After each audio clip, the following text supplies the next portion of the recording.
നല്ലൊരു കൈയടി കൊടുക്കാം ഈ കലാകാരികൾക്ക്. നമ്മളൊക്കെ സ്കൂൾ കാലഘട്ടത്തിൽ പഠിച്ച ഇടശ്ശേരിയുടെ പൂതപ്പാട്ടിനെ ഇത്രയും മനോഹരമാക്കി ഇവിടെ നമുക്ക് മുമ്പിൽ ആവിഷ്കരിച്ചു. മാതൃത്വത്തിൻ്റെ മഹനീയ മാതൃക തന്നെ. കേവലം ഒരു പൂതത്തിന് പോലും അമ്മ എന്നുള്ള ഒരു സ്ഥാനത്തിലേക്ക് ഉയരാൻ വേണ്ടി മറ്റൊരമ്മ സഹിച്ച ഒരു ത്യാഗമാണ് ശരിക്കും ഈ ഒരു ആവിഷ്കാരത്തിലൂടെ നമുക്ക് മനസ്സിലാവുന്നത്. എല്ലാവർക്കും ഹൃദയസ്പർശിയായിട്ട് ഇത് തോന്നിയിട്ടുണ്ട്. നമുക്ക് എല്ലാവർക്കും അറിയാം, അട്ടപ്പാടിയിലെ ഭരതൻ എന്ന് പറയുന്ന, പാലക്കാട് പൈതൃക ജില്ല എന്ന് പറഞ്ഞുകൊണ്ട് സൂചിപ്പിക്കാൻ ആഗ്രഹിക്കുകയാണ്. അട്ടപ്പാടിയിലെ ഭരതൻ എന്ന് പറയുന്ന വലിയൊരു കലാകാരൻ ഉണ്ടായിരുന്നു. ആ കലാകാരൻ വളരെ ഭംഗിയായിട്ട് ഇതിനെ ദൃശ്യാവിഷ്കാരം ചെയ്തിട്ടുണ്ട്, ഇടശ്ശേരിയുടെ ഈ പൂതപ്പാട്ടിനെ. ഞങ്ങൾക്കത് വീണ്ടും അത് പുനരവതരിപ്പിച്ചതുപോലെയാണ് ഈ സന്ധ്യയിൽ ഞങ്ങൾക്ക് അനുഭവപ്പെട്ടത്. അതിന് എത്ര തന്നെ ഞങ്ങൾ നന്ദി പറഞ്ഞാലും മതിയാവില്ല. പിന്നെ എല്ലാ നൃത്ത രൂപങ്ങളും ഘനഗംഭീരമായിരുന്നു. ഒരു മാസ്റ്റർ പീസ് എന്ന് എടുത്തു പറയാൻ പറ്റുന്നത് മഹാഭാരതത്തിലെ ആ വേണി സംഹാരം തന്നെയായിരുന്നു. ദ്രൗപദിയൊക്കെ വളരെ ഗംഭീരമായിട്ട് രംഗത്ത് കൊണ്ടുവന്നു. ദുര്യോധനനും ദുശാസനനും ഒക്കെ ശകുനിയും ഒക്കെ എങ്ങനെ നിറഞ്ഞാടി. ശരിക്കും മറ്റൊരു മഹാഭാരതം ഈ വേദിയിൽ അരങ്ങേറി എന്ന് തന്നെ പറയേണ്ടി വരും. എത്ര തന്നെ ദീപ്തി ചേച്ചിയെയും ഗോകുലം നൃത്തകലാലയത്തിലെ വിദ്യാർത്ഥിനികളെയും നമുക്ക് എന്താ പറയുക, പുകഴ്ത്തിയാലും മതിയാവില്ല എന്നുള്ളതാണ്. അതിന് വാക്കുകളില്ല. മാത്രമല്ല, പറളി സ്വദേശിനി ആയതുകൊണ്ട് ഞങ്ങൾ നല്ല കൂട്ടാണ്. പിന്നെ മാത്രമല്ല, പറളി, തേനൂര്, ഞങ്ങളുടെ നാട്ടുകാരെല്ലാവരും ഇവിടെ എത്തിയിട്ടുണ്ട്. അവരുടെ മക്കളൊക്കെയാണ് ഇവിടെ പെർഫോം ചെയ്തത്. പ്രത്യേകിച്ച് പറയുകയാണെങ്കിൽ എൻ്റെ അയൽക്കാരിയായിട്ടുള്ള അനിതയുടെ മകള് അമ്മു ഇവിടെ ചേച്ചിയുടെ സ്റ്റുഡൻ്റ് ആണ്. എത്ര ഗംഭീരമായിട്ട് ഭംഗിയായിട്ടാണ് ഇവിടെ അവതരിപ്പിച്ചത്. അതിലൊക്കെ ഞങ്ങൾക്ക് ചാരിതാർത്ഥ്യവും അഭിമാനവും ഒക്കെ ഉണ്ട്. സന്തോഷം. ശ്യാംജിയുടെ വാക്കുകളിലേക്ക് അതിനുശേഷം ഔപചാരികമായൊരു നന്ദി പ്രകാശനവും ഉണ്ടായിരിക്കുന്നതാണ്. ഏവർക്കും നമസ്കാരം. നന്ദി പറയുന്നില്ല, പക്ഷെ നന്ദി പറയാൻ ഞാൻ അർഹനല്ല. കാരണം എന്താ വെച്ചാൽ, എൻ്റെ മനസ്സിൽ ചേച്ചിയോട് സംസാരിച്ചപ്പോൾ സമയത്ത്, കഴിഞ്ഞ ദിവസം തേനൂരിലൊരു വിളക്ക് പൂജ സമയത്താണ് ചേച്ചിയുമായിട്ട് സംസാരിച്ചത്. അപ്പോൾ ഒരു കൺസെപ്റ്റ് മനസ്സിലുള്ളത് കൊണ്ട് എൻ്റെ കൺസെപ്റ്റ് അങ്ങോട്ട് ഇന്ന് ഈ വേദിയിൽ വെച്ച് പങ്കുവയ്ക്കുകയാണ്. അപ്പം അതുകൊണ്ട് ദീപ്തി ചേച്ചിയും ഷാബോട്ടിനെയും ഞാൻ വേദിയിലേക്ക് ക്ഷണിക്കണം. കാരണം നമ്മുടെ ബാക്കിലെ ബാനർ നമ്മളെല്ലാവരും ശ്രദ്ധിച്ചു കാണും. പൈതൃക ജില്ല പാലക്കാട് എന്നുള്ള പേരിലാണ് ഈ നാടിനെ പൈതൃകമാക്കി, അല്ലെങ്കിൽ ആ പൈതൃക സമ്പത്തിനെ ഉയർത്തിക്കൊണ്ടുവരാൻ വേണ്ടിയിട്ടാണ് കഴിഞ്ഞ 2017 മുതൽ എടുത്ത തീരുമാനം. അതിനനുസരിച്ച് ഇതേ സ്ഥലത്ത് കഴിഞ്ഞ വർഷത്തിൽ മെയ് 3-ാം തീയതി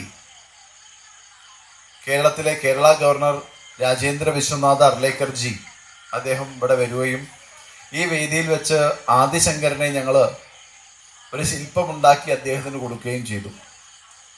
അന്ന് തീരുമാനിച്ചൊരു പ്രചോദനമാണ് ഗൃഹേ ഗൃഹേ ആചാര്യ ദർശനം. കേരളത്തിൽ 1,00,000 കുടുംബങ്ങളിലേക്ക് ആചാര്യനെ എത്തിക്കുക, ആചാര്യൻ്റെ പഠനങ്ങൾ നടത്തുവാനുള്ള ഒരു സങ്കല്പം ചെയ്യുക എന്നുള്ളതാണ്. അപ്പോൾ ചേച്ചിയോട് അന്ന് പങ്കുവെച്ചുവെങ്കിലും പിന്നീട് നമുക്കത് മുന്നോട്ട് കൊണ്ടുപോകാൻ സാധിച്ചില്ല. എങ്കിലും ആദിശങ്കരൻ്റെ ഒരു ജീവചരിത്രം ഒരു നൃത്ത ആവിഷ്കരണമായിട്ട് നമുക്ക് കേരള ഗവർണറുടെ മുന്നിലും, നമ്മൾ ഈ വർഷം നമുക്ക് ഉപരാഷ്ട്രപതിയാണ് നമുക്ക് ഇവിടെ, അതായത് ബഹുമാന്യനായ CP രാധാകൃഷ്ണൻ സാറാണ് ഇപ്രാവശ്യം നമ്മുടെ ക്ഷണം സ്വീകരിച്ച് ഇവിടെ എത്താൻ പോകുന്നത്. അപ്പോൾ അദ്ദേഹത്തിൻ്റെ മുന്നിലും ആദിശങ്കരൻ്റെ ഒരു ജീവചരിത്രം തയ്യാറാക്കിയെടുക്കണമെന്നുള്ളൊരു പ്രതിജ്ഞ ടീച്ചറുടെയും ഷാബോട്ടിൻ്റെയും മനസ്സിലുണ്ടാവണമെന്ന് ആഗ്രഹിക്കുന്നു. അതിന് നമ്മുടെ എല്ലാ ഭാഗത്തുള്ള സപ്പോർട്ടുകളും നമുക്ക് തരാൻ സാധിക്കും. കാരണം പൂതപ്പാട്ട് ചേച്ചി എൻ്റെ അടുത്ത് പറഞ്ഞപ്പോൾ കുറേ നൃത്ത പരിപാടികളുണ്ട്. അപ്പോൾ അതിൻ്റെ കൂടെ ചേച്ചി എന്താണ് പുതുതായിട്ട് ചെയ്യാൻ ഉദ്ദേശിക്കുന്നത് പറഞ്ഞപ്പോൾ ചേച്ചി പറഞ്ഞത് പൂതപ്പാട്ട് എന്നുള്ളത്. അപ്പോൾ ഇത്രയും ആവിഷ്കരണമായിട്ട്, പ്രത്യേകിച്ച് ആ കുരുന്ന് മനസ്സുകളിലേക്ക് ആ കണ്ണുകളിലെ ഭാവം, പുഞ്ചിരിയുടെ ഭാവം പോലും നമുക്ക് വളരെയധികം ശ്രേഷ്ഠമായി തോന്നുന്നു. ഒരുപാട് നൃത്തശില്പങ്ങൾ നമ്മൾ കാണാറുണ്ട്. പ്രത്യേകിച്ച് ഞാൻ ഏറ്റവും കൂടുതൽ അംഗീകരിക്കുന്ന ഒരു കലാകാരിയാണ് ബിനിത നെടുങ്ങാടി എന്ന് പറയുന്നത്. കാരണം ചേച്ചിയെ ഞാൻ 2002 ടൗൺ ഹാളിൽ വെച്ച് പരിചയപ്പെടുന്നതും ചേച്ചിയുടെ കൂടെ യാത്ര ചെയ്യുന്നതും. ആ സമയത്ത് ഡോക്ടർ എൻ ഗോപാലകൃഷ്ണൻ സാറുടെ വേദിയിൽ ചേച്ചി നൃത്ത ആവിഷ്കരണം നടത്തുകയും അതുപോലെ തന്നെ ആ നൃത്തത്തിൻ്റെ ആവിഷ്കരണം എന്താണെന്ന് വരുന്ന തലമുറയ്ക്ക് അല്ലെങ്കിൽ മുന്നിലിരിക്കുന്ന ആൾക്കാർക്ക് മനസ്സിലാക്കി കൊടുക്കുകയും ചെയ്തു എന്നുള്ളതാണ്. അതുപോലെ തന്നെയാണ് ഞാൻ ഈ പൂതപ്പാട്ട് കണ്ടപ്പോൾ തോന്നിയത്. അതേപോലെ ആദിശങ്കരനെ നിങ്ങൾക്ക് നൃത്താവിഷ്കരണത്തിലൂടെ കാണിക്കാൻ സാധിക്കട്ടെ. അപ്പോൾ അതിനു വേണ്ടിയിട്ട് ആദിശങ്കരനെ ചേച്ചിക്കും ഷാബോട്ടിനും കൊടുത്തുകൊണ്ട് നമ്മൾ ബാക്കിയുള്ള നന്ദി പ്രകടനം എന്തായാലും ചെയ്യും.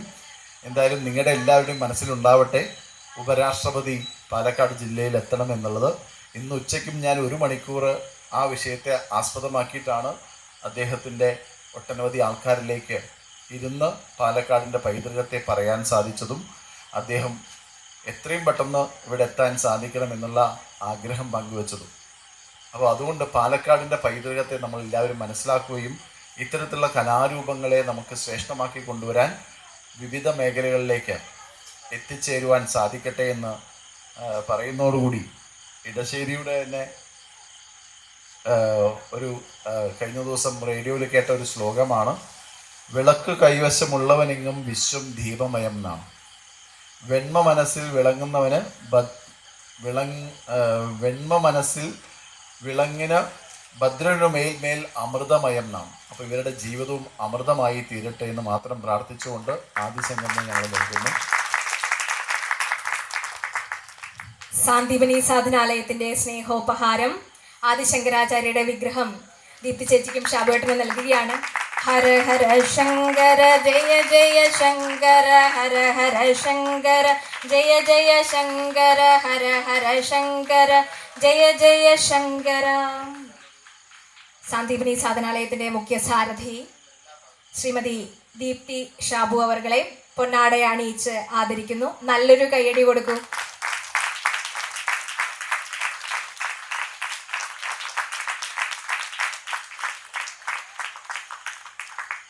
ചേച്ചി ഓരോ കുട്ടികളെയും വേദിയിലേക്ക് വിളിക്കുമ്പോൾ ഓരോരുത്തർക്കും ഇന്ന് ഇവിടെ ആദരണമുണ്ട്. പൂതത്തിന്റെ വേഷത്തിൽ തന്നെ ആദരിക്കാനാണ് ആഗ്രഹിക്കുന്നത്. വേഷം അഴിച്ചിട്ടില്ലെങ്കിൽ അങ്ങനെ തന്നെ വരട്ടെ. പൂതം എന്ന് പറഞ്ഞു കഴിഞ്ഞാൽ അവസാനം ഈ മാതാവ് പൂതത്തിനെ അനുഗ്രഹിക്കുന്നത് നീ കാട്ടിലെ ദേവതയാണെന്ന് പറഞ്ഞുകൊണ്ടാണ്. നമുക്ക് പേടിപ്പിക്കേണ്ട ഒരു ഭീകരമായ അന്തരീക്ഷമൊന്നും പൂതത്തിനെ കുറിച്ച് വേണ്ട എന്നുള്ളതാണ്. നമ്മുടെ വീട്ടില് ഈ വള്ളുവനാട്ടിലെ കഥയാണിത്. നമ്മുടെ പാലക്കാട് വള്ളുവനാട്ടിലെ കഥയാണ്. നമ്മുടെ വീട്ടില് അല്ലെങ്കിൽ ഉത്സവത്തിന് വേലയ്ക്കൊക്കെ കൊടിയേറ്റ് നടക്കുമ്പോൾ പൂതങ്ങൾ വീട്ടിൽ വരാറുണ്ട്. ഉണ്ണിയുണ്ടോ ഉണ്ണി, ഉണ്ണിയുണ്ടോ ഉണ്ണി എന്ന് ചോദിച്ചുകൊണ്ട്. അപ്പൊ പൂതത്തിനെയും മറ്റ് കുട്ടി കലാകാരികളെയും ഒക്കെ ക്ഷണിക്കുകയാണ്.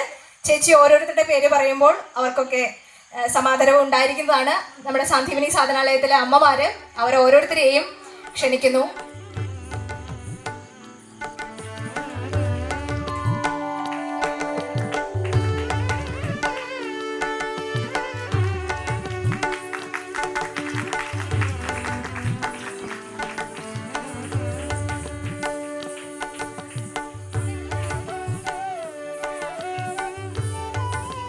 സാന്ദീപനി സാധനാലയം സാധനാ മാതൃസമിതിയിലെ അമ്മമാര് ദീപ്തി ചേച്ചിയുടെ ഗോകുലം നൃത്ത കലാലയത്തിൽ ജോയിൻ ചെയ്ത് ഇപ്പോ അവര് പഠിക്കാൻ തുടങ്ങിയിട്ടുണ്ട്. അപ്പൊ താല്പര്യമുള്ളവർക്കൊക്കെ ജോയിൻ ചെയ്യാം. ഇതുപോലെ വളരെ ഗംഭീരമായിട്ടുള്ള തീംസുമായിട്ട് അവർക്ക് ഇനിയും കടന്നു വരാൻ സാധിക്കട്ടെ.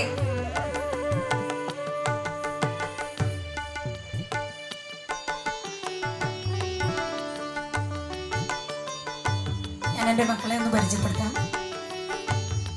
ആദ്യം വന്നു വേദിക.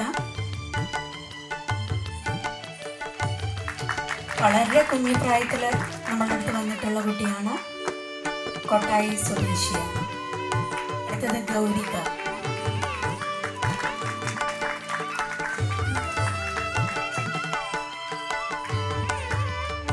LKG പഠിക്കുമ്പോൾ വന്നതാണ്. ഇപ്പം 4ാം ക്ലാസ്സിലാണ്.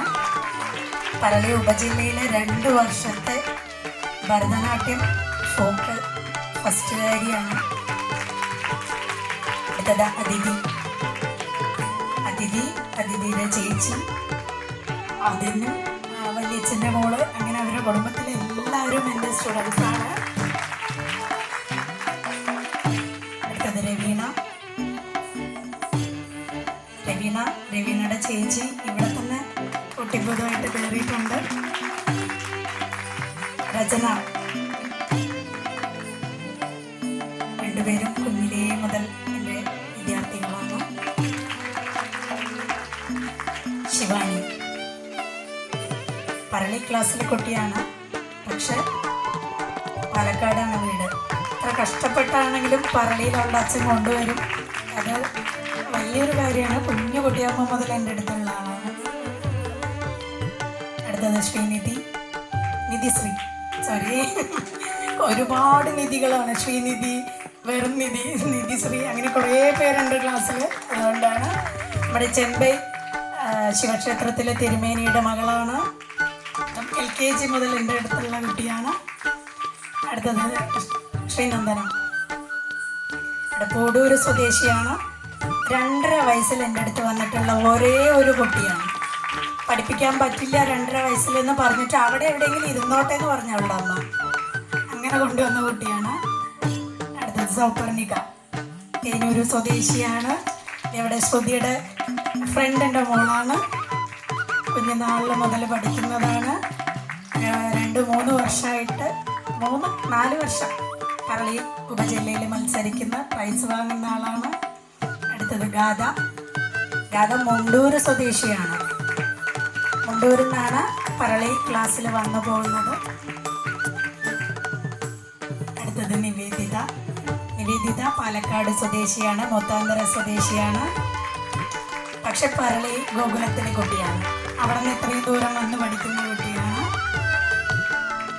അടുത്തത് മീനാക്ഷി, കുഞ്ഞുനാൾ മുതലുള്ള ആളാണ്. മീനാക്ഷി എന്ന പേര് മര്യാദയ്ക്ക് പറയാൻ പറ്റാത്ത പ്രായത്തിൽ വന്നിരുന്ന കുട്ടിയാണ്.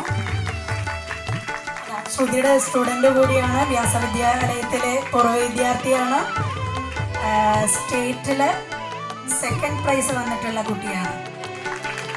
അടുത്തത് അശ്വതി. അശ്വതി എൻ്റെ സീനിയർ സ്റ്റുഡൻ്റ് ആണ്. നമ്മുടെ കുഞ്ഞു മക്കൾക്കൊക്കെ ടീച്ചർ കൂടിയാണ് ഗോകുലത്തിൽ. ഇന്നിവിടെ എൻ്റെ ഒരു നമ്മുടെ മെയിൻ ആളിനെ കിട്ടണ്ടേ, പൂതം. പൂതം നമ്മുടെ മിന്നുവാണ്. പിന്നെ ആൻസില, അതേപോലെ ഒരു 3-ാം ക്ലാസ്സിൽ 4-ാം ക്ലാസ്സിലൊക്കെ എൻ്റെ അടുത്ത് വന്ന ആളാണ്. വരുമ്പോൾ ഭയങ്കര കുറുമ്പിയായിട്ട് ആരെയും പറഞ്ഞാൽ അനുസരിക്കില്ല, ആര് പറഞ്ഞാലും അങ്ങനെ ഒരു കുട്ടിയാണ്. അമ്മ എൻ്റെ അടുത്ത് കൊണ്ട് തന്നപ്പോൾ ഇതിനെ എങ്ങനെയെങ്കിലും ഒന്ന് നേരാക്കി എടുക്കണം എന്ന് പറഞ്ഞു. അങ്ങനെ എൻ്റെ കയ്യിൽ കൊണ്ട് തന്നു. അപ്പോൾ ഒന്നുമില്ല, അവൾ നേരാവും അല്ലെങ്കിൽ അവൾ നിർത്തിപ്പോവും. ഇതിലേതെങ്കിലും ഒന്നാ ഞാനും പറഞ്ഞു. അപ്പോൾ ഇപ്പോഴും നിർത്തിപ്പോയിട്ടില്ല, എൻ്റെ കൂടെ തന്നെ ഉണ്ട്. അടുത്ത ഒരാളിവിടെ ഉണ്ട്, എൻ്റെ പ്രിയപ്പെട്ട ഒരു ശിഷ്യയുണ്ട്. കല്യാണം കഴിഞ്ഞതുകൊണ്ട് മാത്രം ഇന്ന് കയറാൻ പറ്റിയില്ല, കാരണം കഴിഞ്ഞ ആഴ്ചയായിരുന്നു കല്യാണം. അപ്പോൾ വാശിയൊക്കെ പിടിച്ചു കളിക്കണം എന്നൊക്കെ പറഞ്ഞിട്ട്, പക്ഷെ ഞാൻ സമ്മതിച്ചില്ല. അവർക്ക് വന്നോ ശ്രീദേവി, താഴമ്പറ്റക്കാവിൻ്റെ അടുത്താണ് വീട്. എന്നിട്ടും അവൾക്ക് അവിടെ വീട്ടിലിരിക്കാൻ പറ്റണില്ല. അപ്പം ഞാൻ എൻ്റെ പിള്ളേരെ ഹെൽപ്പ് ചെയ്യാനെങ്കിലും വന്നോളാമെന്ന് പറഞ്ഞു. ഗോകുലം നൃത്ത വിദ്യാലയത്തിലെ സഹ അധ്യാപിക കൂടിയാണ് ആള്. സേവാസദനിലെ +1+2 ടീച്ചർ കൂടിയാണ്. മൂപ്പരുടെ ഹസ്ബൻഡ് നേവിയിലാണ്, ഇവിടെ ഉണ്ട്, ഇവിടെ വന്നിട്ടുണ്ട്. അപ്പം ഈ വേദിയിലും കൂടി ഞാൻ അജിത്തിനോട് പറയുകയാണ്, അവളുടെ നൃത്തം ഒരിക്കലും നിർത്തരുത്.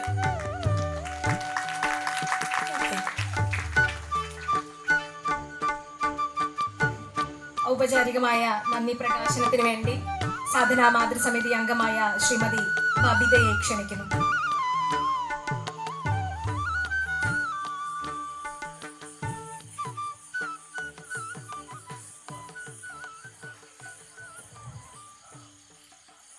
നമസ്കാരം. അഞ്ചുമുത്തി ക്ഷേത്രത്തിലെ പ്രതിഷ്ഠാ ദിനമായ 4-ാം ദിവസമായ ഇന്ന് സോപാന സംഗീതം അവതരിപ്പിച്ച ശ്രീ പൂർണ്ണത്ര ക്ഷേത്ര കലാപീഠത്തിലെ എല്ലാ ആചാര്യന്മാർക്കും സാന്ദീപനി സാധനത്തിൻ്റെ പേരിലും മാതൃസമിതിയുടെ പേരിലും ഞാൻ നന്ദി അറിയിച്ചുകൊള്ളുന്നു. അതുപോലെ തന്നെ ഈശ്വരമഠം ഭജൻസ് കല്ലേക്കുളങ്ങര സംഘത്തിലെ എല്ലാ അംഗങ്ങൾക്കും ഗോകുലം നൃത്ത കലാലയത്തിലെ അധ്യാപിക ദീപ്തി ഷാബു അവർക്കും നൃത്തം അവതരിപ്പിച്ച എല്ലാ കുരുന്നുകൾക്കും ഇവിടെ എത്തിച്ചേർന്ന എല്ലാ ഭക്തജനങ്ങൾക്കും സാന്ദീപിനി സാധനാലയത്തിൻ്റെ പേരിലും ഇതെൻ്റെ സീനിയർ കൂടിയാണ്. കോളേജിൽ പഠിക്കുമ്പോൾ എൻ്റെ സീനിയറാണ്. നന്നായി ഡാൻസ് കളിക്കും. സാന്ദീപിനി സാധാരണത്തിൻ്റെ പേരിലും മാതൃസമിതിയുടെ പേരിലും നന്ദി അറിയിച്ചുകൊള്ളുന്നു.